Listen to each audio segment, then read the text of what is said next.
Hapit na ito maglinis mga kamuta. Ayan, hinlo na. Hinahinay lang. Hinahinay basta kanunay.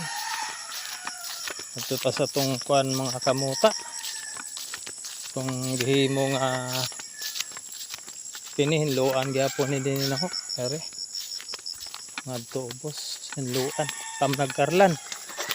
Ito sa to sang gihimong baboy mga kamuta. Kaya madyon laman natay maalagaan din sa bukid. Ayan mga kamuta human na gyud siya mga kamuta. Ayan ang gitrabaho ni gahapon. Ayan baboy na lang kulang mga kamuta.